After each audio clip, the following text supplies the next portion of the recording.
Welcome to the Duck Dive. We're the show that cuts through the noise, digs into the sources, and pulls out those, well, surprising nuggets, sometimes pretty funny ones, actually. And today we're jumping into something that I gotta say, once you notice it, you really won't be able to unsee it. Yeah. We are talking about AI company logos, specifically why so many of them look, well, weirdly similar, unexpectedly similar. Our main source here is this brilliantly direct article. It's called Why Do AI Company Logos Look Like Buttholes? No messing around there. Yeah, quite the title. Right. It's by Velvet Shark, came out April 10th, 2025. And it also points back to an earlier piece from Fast Company in 2023 that kind of noticed a similar thing. So our mission, our goal today is to unpack this whole weird observation. Is it actually true, like factually? And then dig into the why. You know, psychology, corporate stuff, maybe even some history. Tell us about tech branding right now. Because this article, it doesn't hold back at all. It's direct, it's funny, and yeah, once you see this pattern, it's everywhere.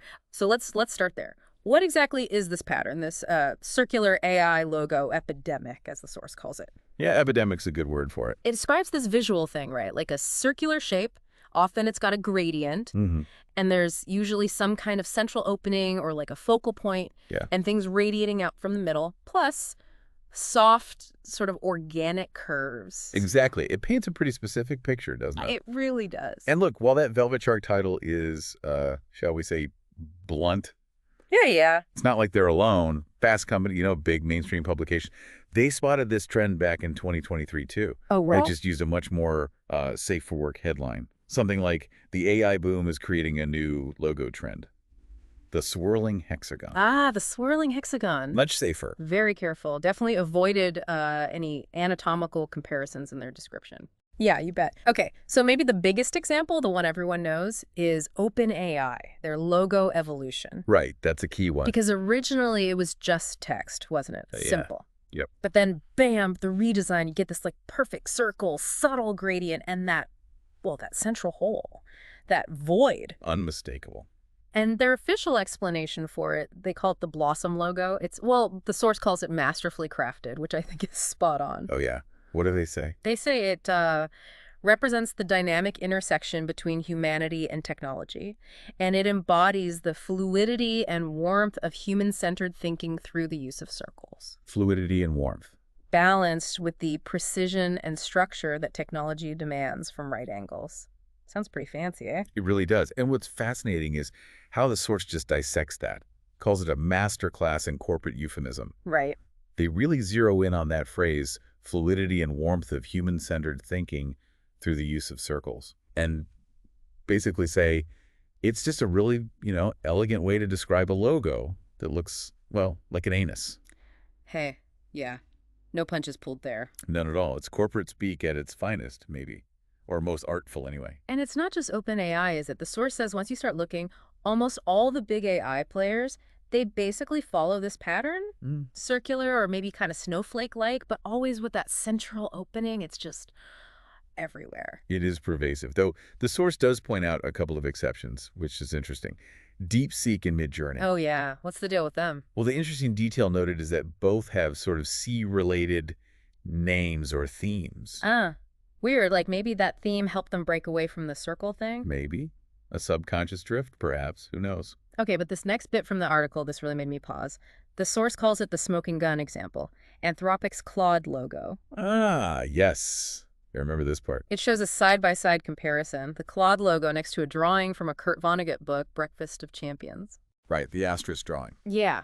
And the source says, look, both the drawing and the book's description of it are just unambiguous. Like, this isn't just about a circle with a gradient anymore. The resemblance is, well, it's pretty striking, isn't it? A really powerful comparison in the article, yeah. Yeah. And it definitely makes you ask, okay, is this only an AI thing? Good question. And the article says, well, no, not exclusively.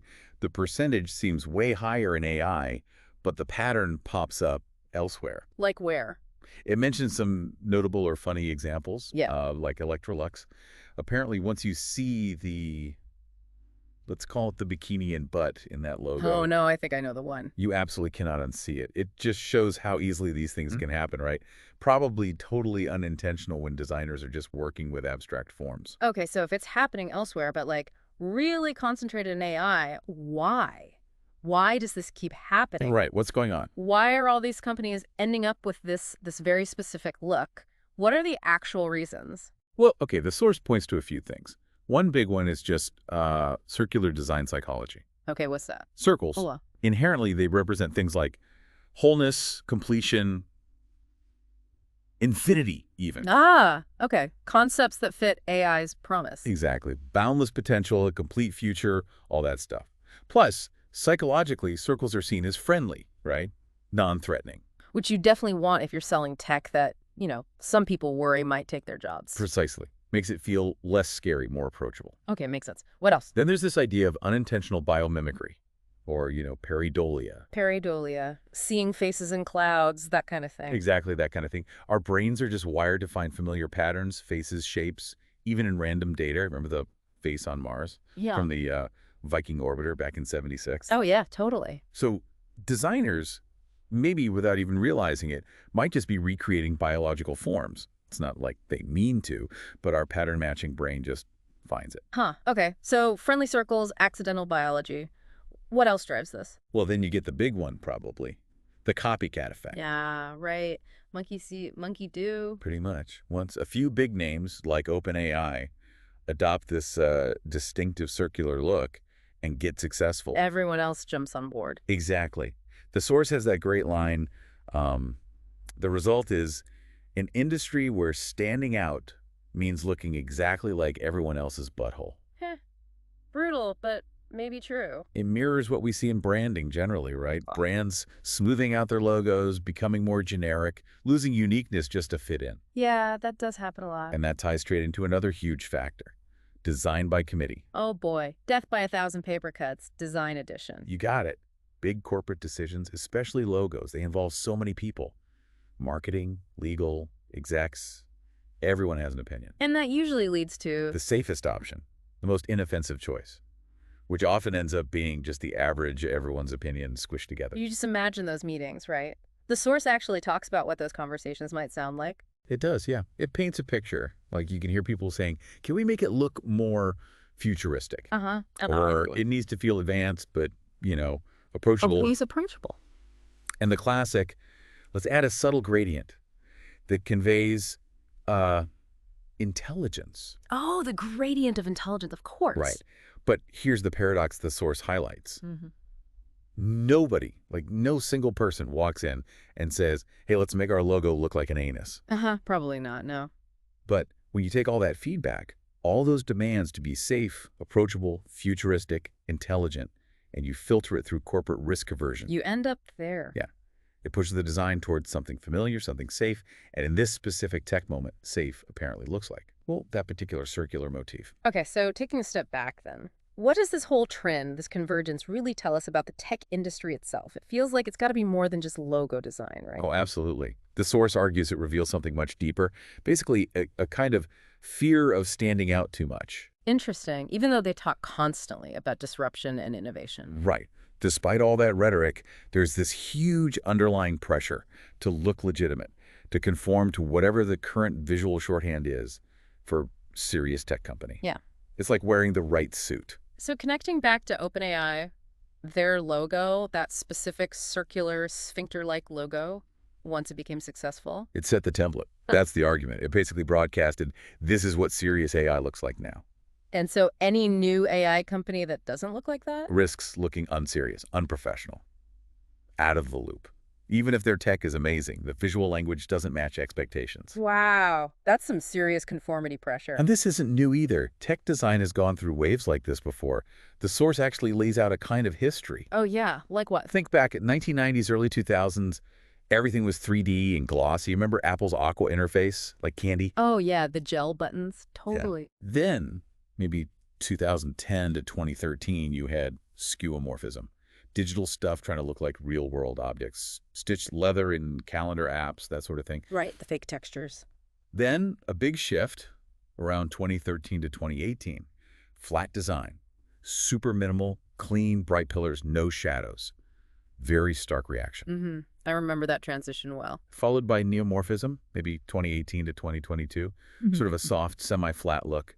Soft shadows, trying to make interfaces look touchable again, but subtly. Okay, Yeah. And now, 2022 to present, Hmm. we're in what the source hilariously calls the butthole era, Huh. dominated by these circular gradients, the central focal points, especially in AI. It's quite a pattern when you lay it out like that, isn't it? Definitely. Each era starts with something maybe genuinely new, Right. Some innovation. but then it gets copied and Yeah. copied until everything looks the same, totally saturated. Exactly. Interchangeable. And then, boom, time for the next trend to come along and break it. It's like a cycle: innovation, copy, saturation, repeat. Now, obviously, AI companies aren't the first ones to stumble into accidental anatomical comparisons with their logos. Oh, heavens no. History's littered with them. Like, the source doesn't mention these specifically, but I remember hearing about the old Zune logo, Microsoft's iPod competitor. Vaguely. Yeah. Apparently, if you flipped it upside down, it spelled something else entirely. Not exactly family friendly. Maybe that's why the iPod won. Uh-huh.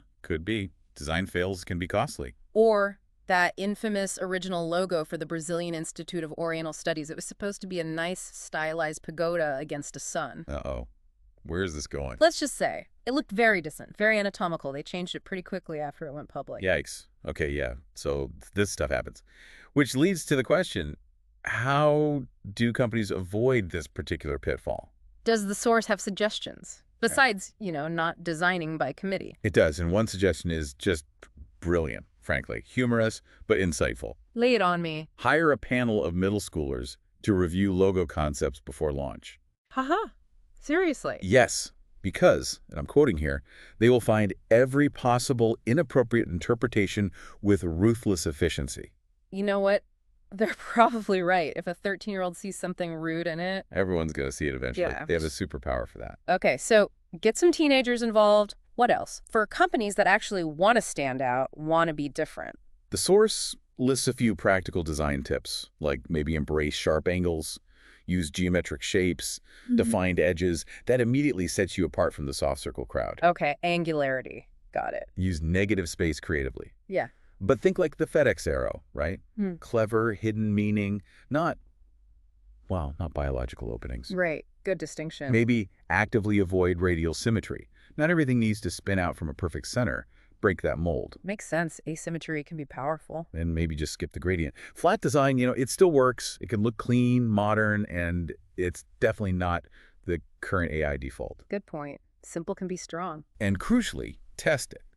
Test with diverse audiences, especially maybe taking that earlier advice. Include some teenagers to catch those subtle anatomical vibes. Yeah, find the hidden buttholes before launch. Always a good plan. Always.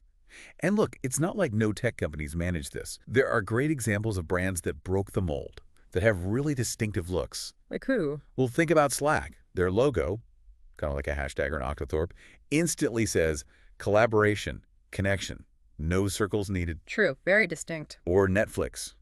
That simple red N, instantly recognizable, global brand, super simple. Yep. Iconic now. Stripe. Their logo, those parallel lines, kind of suggest payment flows, data moving. It's abstract but relevant and unique.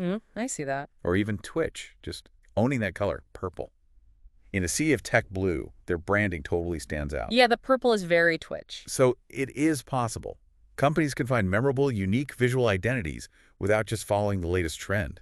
Okay, so wrapping this up then, bringing this deep dive to a close, the main takeaway seems to be, look, the familiarity of this current AI logo trend, these circles, maybe it builds some trust, feels safe. Right. There's a logic to it, even if it's become saturated. But maybe the next wave of AI, the next big innovations, they could really benefit from some visual innovation too, not just tech innovation. Absolutely. That's the core challenge the source throws down, really. Yeah. For the next generation of AI companies, it's not just about building better tech. It's about finding a visual language that actually communicates that innovation. Without just defaulting to the same tired, sphincter-inspired pattern. Exactly. Finding something new visually as well as technologically. So here's a final thought for you, the listener, to kind of chew on.